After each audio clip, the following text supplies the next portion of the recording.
na even in 2022, Yes. hindi naman siya mananalong president noon kung halimbawa Vice President, kaya nga siya nag-vice president eh. Dahil alam mo, ang Malacanang noon, kasama ka nga pala dyan, alam mo yan. nag-utos sa mga congressman noong 2021 para magkaroon ng internal survey sa mga distrito nila. Hindi ito Pulse Asia or SWS, mga propaganda. On the ground yan, kasi congressman. On the ground. Alam mo ba naging resulta niyan? Kaya, at saka kaya nalaman yan dahil napakarami kong mga kaibigan ng kasama ka congressman. dyan dati, Ngayon, doon lumabas na ang number 1 ay si BBM at ang number 2 ay si Leni. Kasi Leni pa. Si Leni ang number 2 for president. Yes, Ang number 3 si Isko. Ang number 4 lamang si Sara, pang number 4 lamang. Number 5 si Manny Pacquiao, number 6 si si Bongo. Kaya hindi tumakbo si Sara as president. Alam niya yun. Alam niyang talo siya. Wala siyang number 8 if ang napakalayo niya. Correct. 18% si BBM, 4% lamang si Sara. So, ibig sabihin, kung hindi siya sumama kay BBM, wala siyang hindi siya magiging vice president. Kaya lang siya tumakbong vice president. Ayan na. Kasi nag-file na siya for mayor ng Davao City. Correct. Kaya siya tumakbong vice president kasi kinausap siya ng isang very close family friend na lawyer din, na letter D ang pangalan. Okay. Ang sinabi sa kanya, sikat ka ngayon kasi ang presidente tatay mo. Correct. Pero pag bumaba na yung tatay mo sa pwesto, hindi na siya presidente, makakalimutan ka na ng mga tao. Mag-iiba na. Kaya nga, mahihirapan ka na makapasok sa national politics. Kaya ngayon, tumakbo ka ng vice president. Yun na yun. O, ang pinakamaganda kay BBM, kasi dito wala kang gastos, sigurado ka pang panalo. Kasi madala ka ng Marcos. Dala ka ng Marcos loyalist. So, ang nag-file siya last minute as vice president. Correct. So, yeah. Pero sa pagka-presidente, hindi siya mananalo. Kasi Mike, ang Philippine politics are divided only to 2 major groups. Okay. Marcos or Aquino or yung yellows and pinks. Yes. Yung mga Marcos, natural, hindi siya iboboto. Ngayon, lalo na ngayon. Galit na. yung mga dilawan, piglawan, lalong hindi rin siya iboboto dahil galit sa kanila yung mga yan. At saka, pinaliguan ng PI yung mga yan. may sariling kandidato. Correct. Either si Bam Aquino or si Risa Ontiveros. May sariling mundo sila. Hindi yan susuporta kay Sara.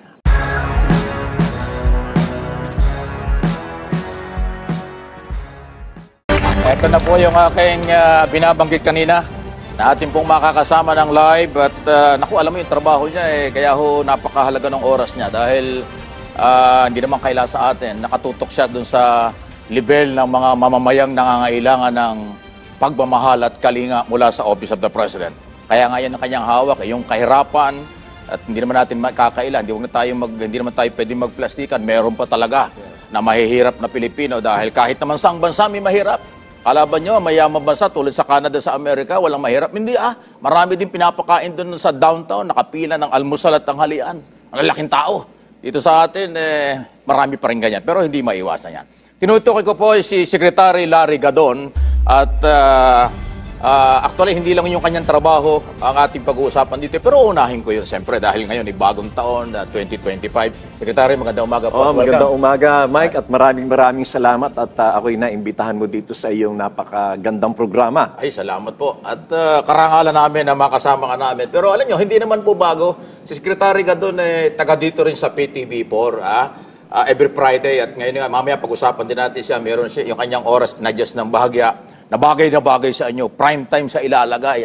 Bago kayo matulog, siya muna inyong mapapanood. Pero bago yan, Secretary, ano bang plano mo ngayong 2025? Ano ba ang specific kung meron mga order si Presidente? Kasi sabi ko nga, yung mahihirap, hindi natin pwedeng ikaila, meron pa talaga. Meron pa talaga mahirap. Kaya lang, malaki na ang nabawas doon sa percentage ng mga mahirap na kababayan natin.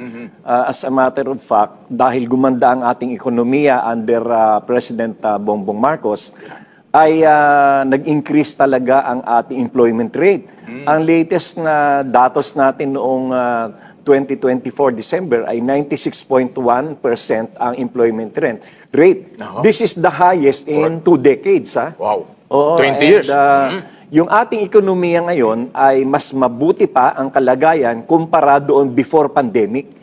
So umangat pa tayo ngayon. As a matter of fact, yung ating growth of 5.8% na GDP growth ay sang-ayon sa World Bank is the second fastest economy growth in Asia. So hindi kami nagsasabi nito kundi yung World Bank. At nabanggit mo kanina na ang ating mahal na Pangulo ay nakikipagkaibigan sa lahat. Yes, Hindi siya namimili. Alam mo ba na yung dati na tinutulog siya doon sa kanyang mga biyahe, inuna niya nang binisita yung mga Southeast Asian countries, no? Kagaya ng Malaysia, Correct. Vietnam, Thailand, Singapore. Yan, alam mo ba yan ay nagsanhi ng napakalaking epekto, benepisyo sa atin dahil nag-increase ang ating RCEP, yung regional comprehensive economic program. Na kung saan ay ang mga bansa na binisita niya ay nag-increase ng kanilang import ng ating mga produkto. Yan din ang reason kung bakit na ang ating industrial sector ay muling sumigla. Kaya nga nagkaroon ng maraming trabaho. Ayun. Bago siya nagpunta sa malalayong lugar. Oo. Okay, alam mo ba na dito pa lang sa RCEP na naging benepisyo natin, diyan sa mga binisita niyang lugar, ay nagtumaas ang ating exports ng anywhere from 7% to 32%. Tsaka ang ganda niyan, Sekretary, napansin ko rin yan na nirespeto ni Pangulong Marcos ang mga kapitbahay nating bansa. Bago siya nagpunta ng Europe, bago siya nagpunta ng Amerika, ng Canada, o kung saan man, inuna yung kapitbahay natin. Kaya tayong dalawa, halimbawa, kapitbahay tayo.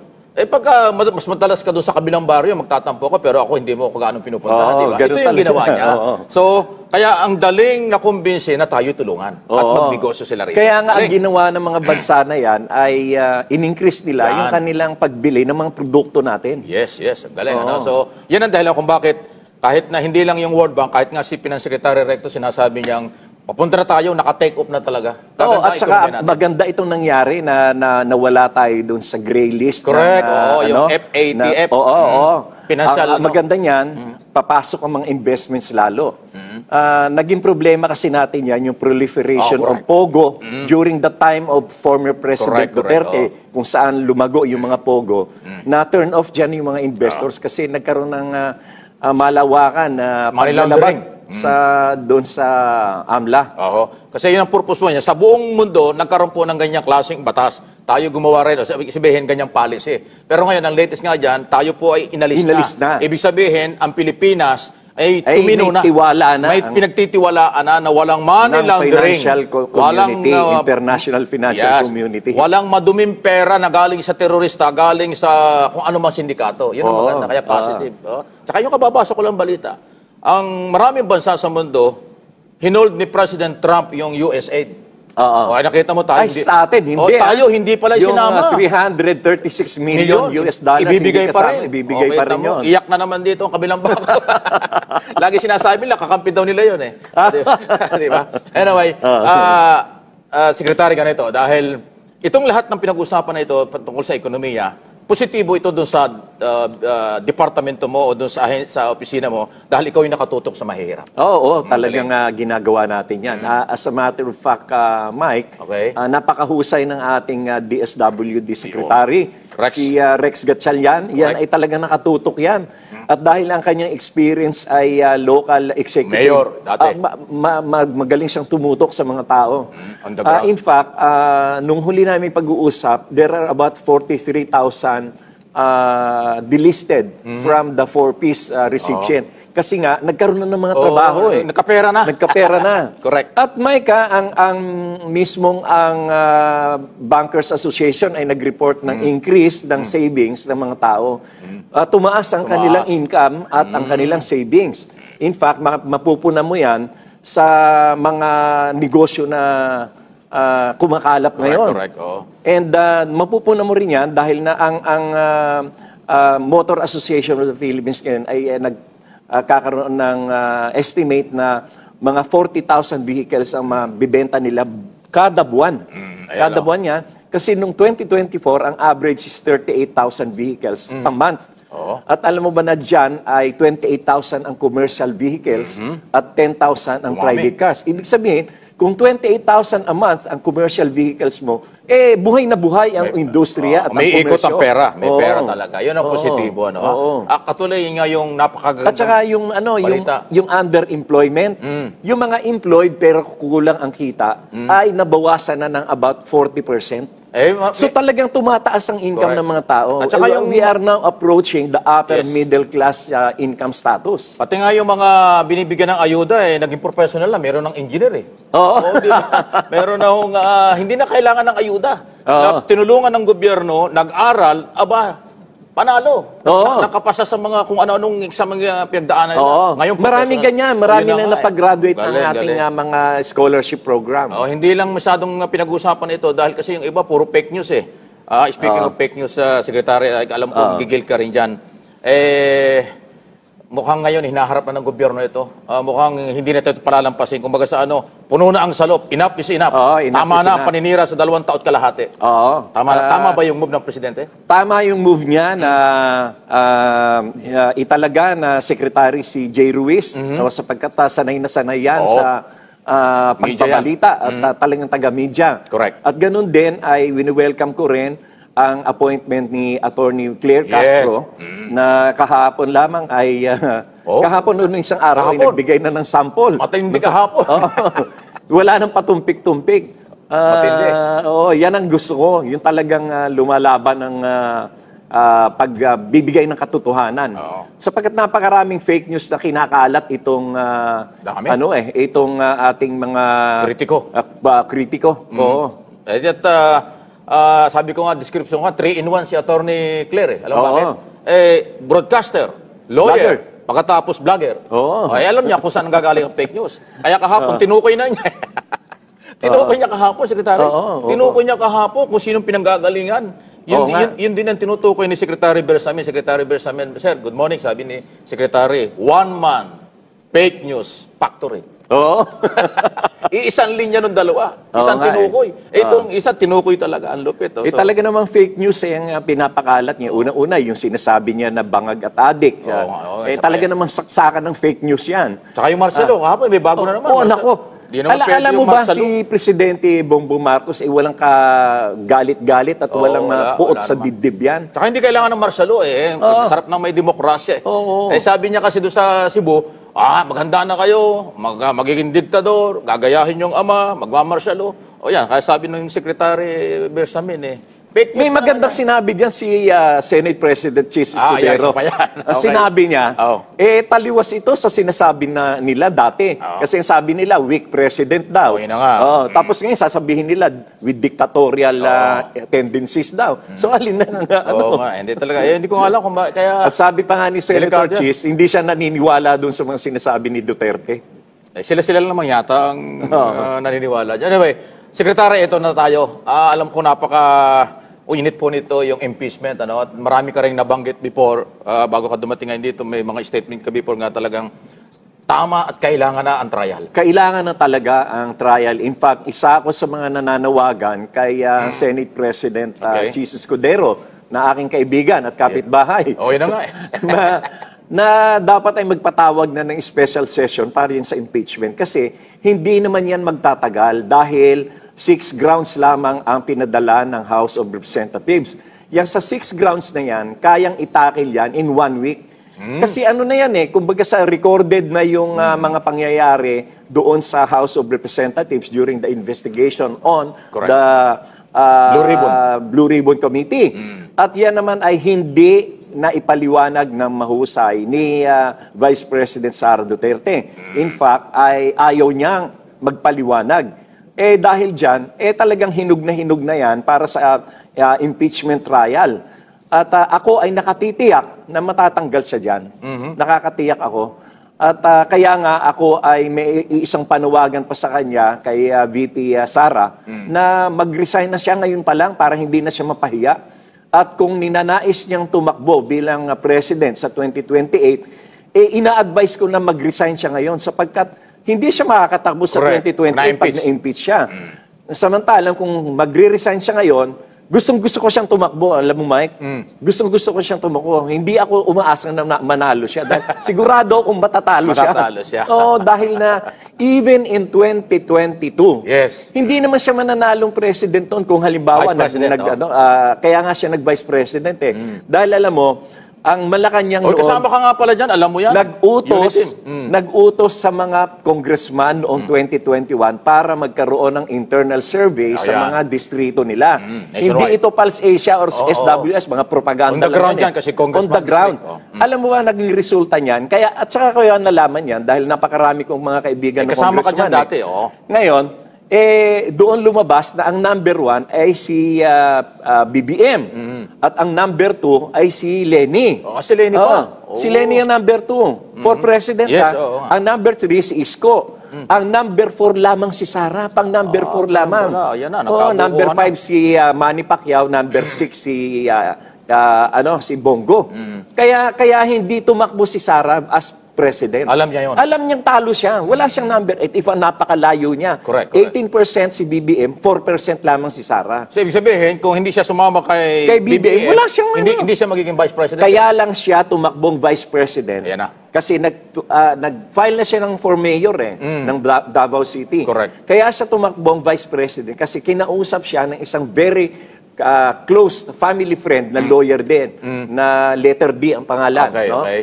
Ang sinabi sa kanya, sikat ka ngayon kasi ang presidente tatay mo. Correct. Pero pag bumaba na yung tatay mo sa pwesto, hindi na siya presidente, makakalimutan ka na ng mga tao. Mag-iiba na. Kaya nga, mahihirapan ka na makapasok sa national politics. Kaya ngayon, tumakbo ka ng vice president. Yun na yun. Ang pinakamaganda kay BBM, kasi dito wala kang gastos, sigurado ka pang panalo. Oo, kasi madala ka ng Marcos. Dala ka ng Marcos loyalist.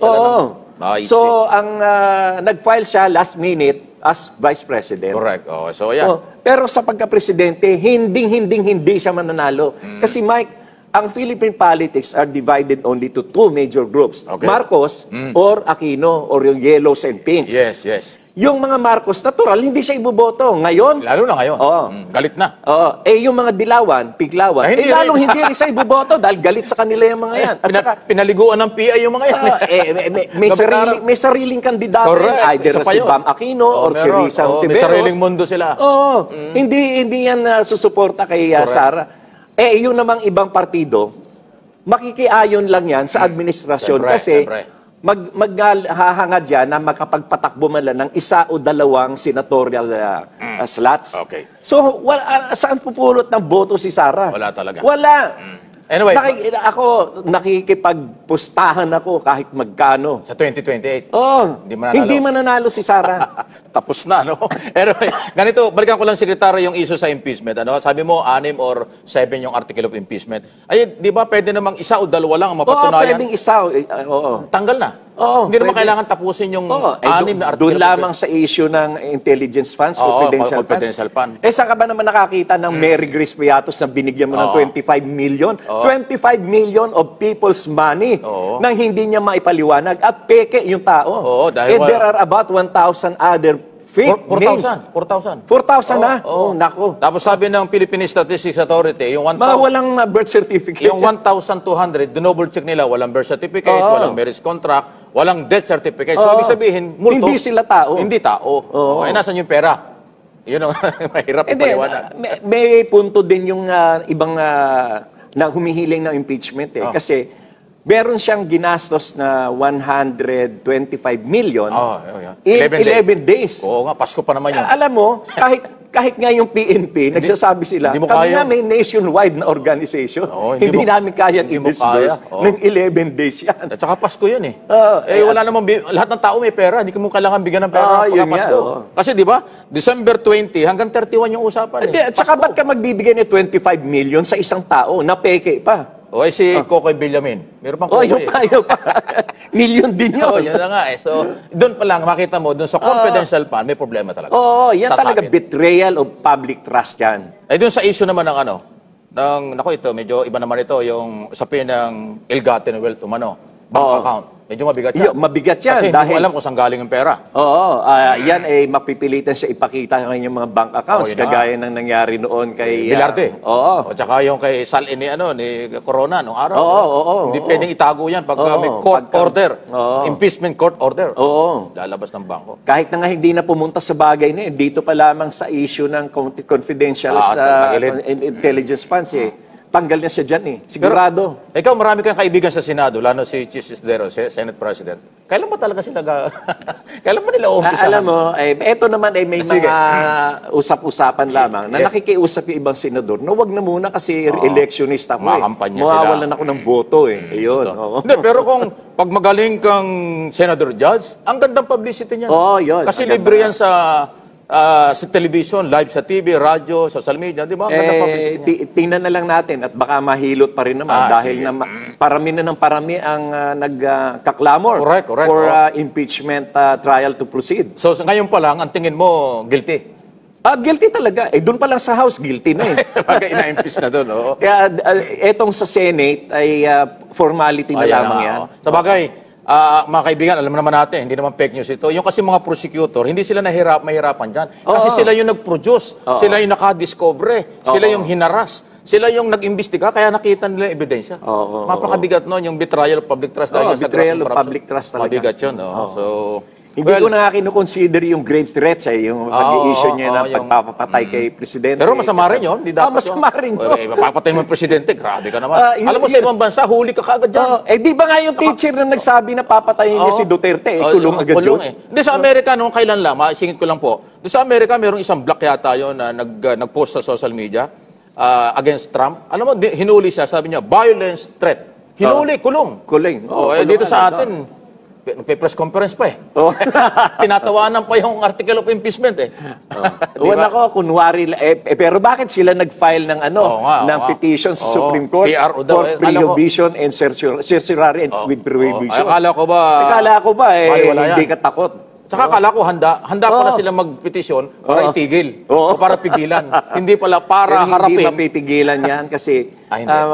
Mike, alam mo, sa ating principle of separation of powers Yes, pasok yan. between and among the three major branches of the Hindi government, hindi sila pwedeng makialam sa isa't isa. Oo.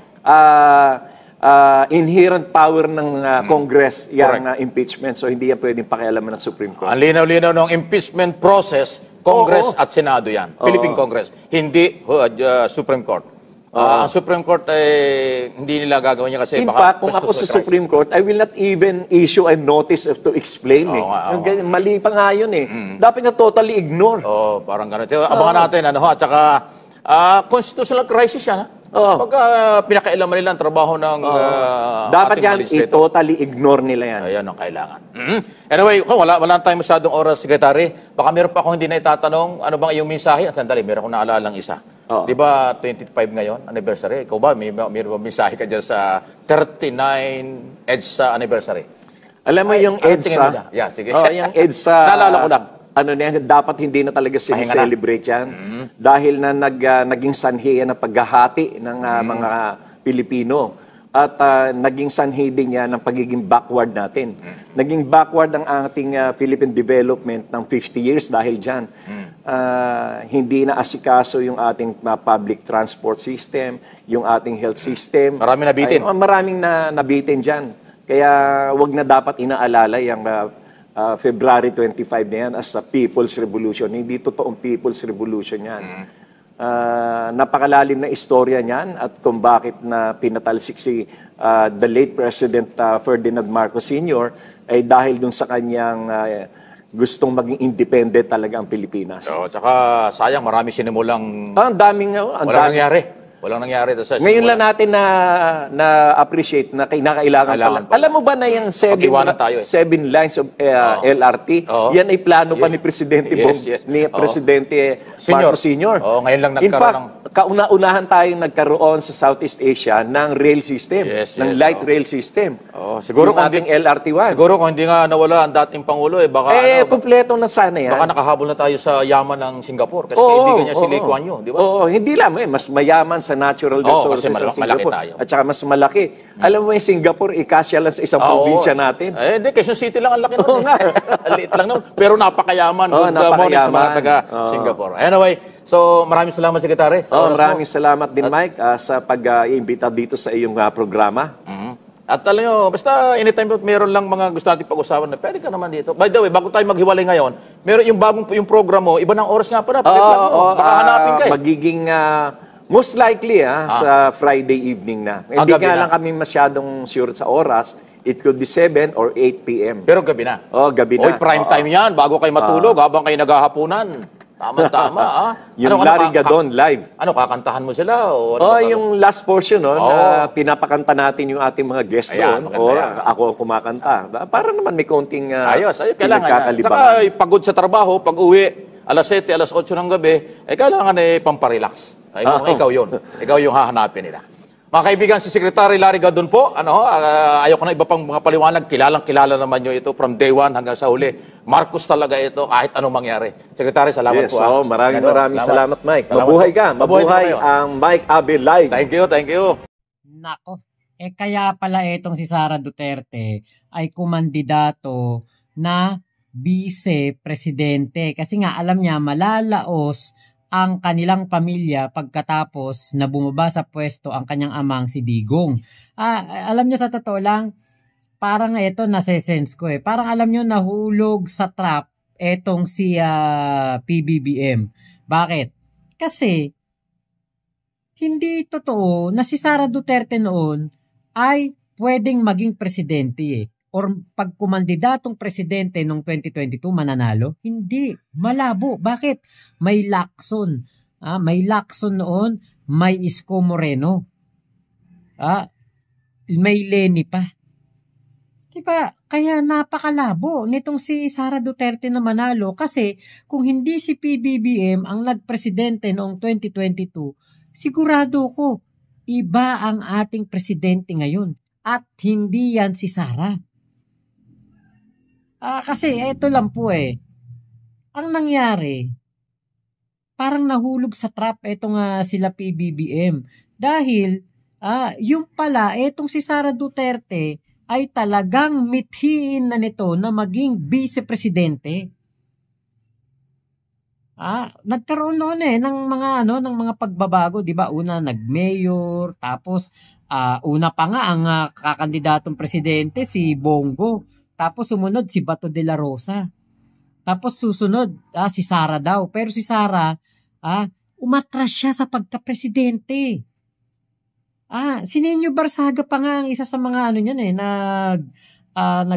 nagpupush na si Sara Duterte ay kumandidatong presidente. Pero umatras yan. Bakit? Alam niya pala na matatalo siya. Pang-apat lang pala siya sa survey. O pangatlo lang siya sa survey.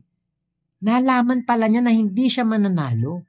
At kung wala pang nagpayo sa kanya na kumandidato siya bilang vice-presidente, edi hindi sana tayo ngayon nanakawan ng 600 million pesos na pondo ng DepEd. 'Di ba? Yan po yan po yung kumbaga masasabi lang natin na pagkakamali na nagawa ni PBBM. Nagtiwala siya dito kay Sara Duterte. Iniisip kasi siguro ni PBBM malaking magiging tulong nito sa kanya pag siya'y naging presidente na kasi nga, 'di ba, dating presidente ang ama, naging mayor din naman ito, abogada daw, 'di ba, kahit papaano ay meron na itong background sa public service. Public servant na 'to, matagal na 'di ba? Kaya lang, ang problema, yun pala ay magmimithi ito ng mas mataas pa kay PBBM. Diba, ang gusto niya, siya ang maging presidente.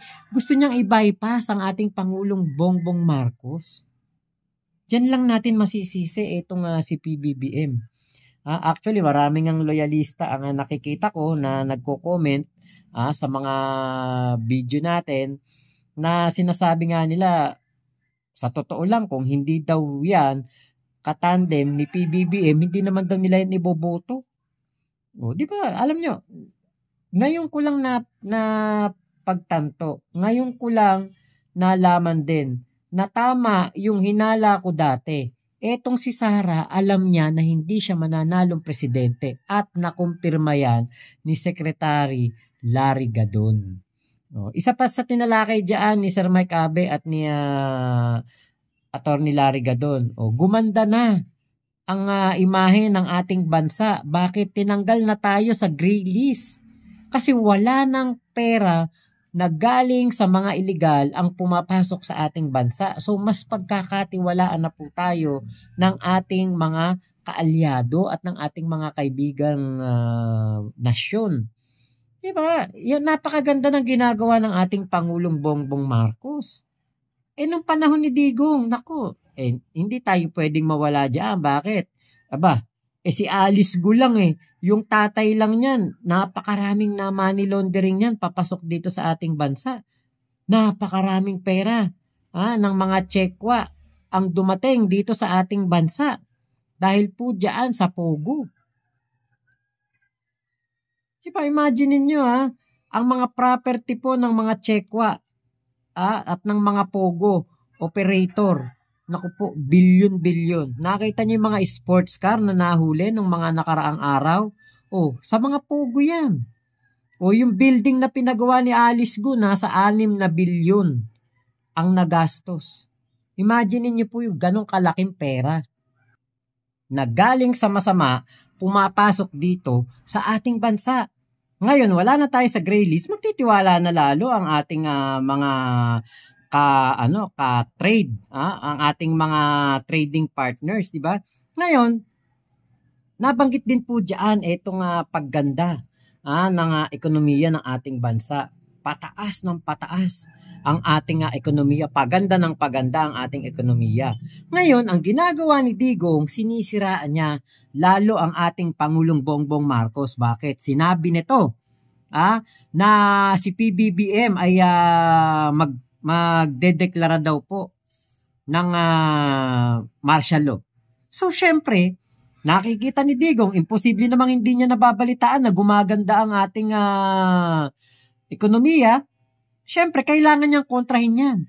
Kailangan niya na masira si PBBM at kailangan niya na malaman, ipaalam sa ating mga kababayan na mga supporter niya, mga ka-DDFs niya, na si PBBM ay poproklama ng martial law para nga naman matakot ang mga investor na pumasok dito. Kasi sapaw siya. 'Di ba? Hindi niya napaganda ang ekonomiya ng ating bansa. Si PBBM ang naglilinis ng kalat ni Digong. Si PBBM ang talagang nagbibigay ngayon ng magandang imahe sa ating bansa at iniaangat niya ang ekonomiya ng ating bansa. Napakaganda ng ginagawa ng ating Pangulo. Pero hindi po yan magugustuhan ng mga DDFs at ang gagawin pa nila diyan ay kanilang kokontrahin ito at maglalabas sila ng mga fake news para po madismaya at hindi na mag-invest ang mga investor dito sa ating bansa. So abangan natin ang mga isasagot dito ng mga kampo ni Digong. Diba? At itong si Sara Duterte. Ngayon natin nalaman, ikaw pala Sara, alam mo pala na matatalo kang presidente kaya umatras ka. Akala natin sinuway niya ang kanyang tatay. Yun pala, nalaman niya na talagang matatalo siya sa pagkapangulo noong 2022. Malabo ka na ring manalo ngayong 2028 dahil unang-una, paano mananalo si Sara Duterte kung kinakalaban ng ama niya noon ang mga dilawan? At ngayon ay kinalaban na rin ng kanyang ama ang mga loyalista. Kinalaban niya si PBBM. So, ang pangarap ni Sara Duterte na maging presidente sa 2028 ay malabong-malabo pa sa tubig kanal at sa sabaw ng adobong puset. Nasirang pangarap ni Sara Duterte ang 2028 presidency. Buti na lang din yun kasi nakita natin kung ano ugali ni Sara, di ba? Nakita na natin na meron tong pagkaluwag ng tornilyo mana sa ama. So yun lamang po, maraming salamat Sir Mike Abel Live, yan, support niya yan, meron siyang palaging program sa PTB4, nakikita ko po yan, sana po ay ma-support nyo ang kanyang programa sa PTB4, Mike Abel Live. So yun po, thank you, ingat po kayo, nasa mang panig kayo ng mundo, huwag kayo maniniwala sa fake news. Mama chup chup, love you, God bless us all, Pilipinas. God first, salamat po.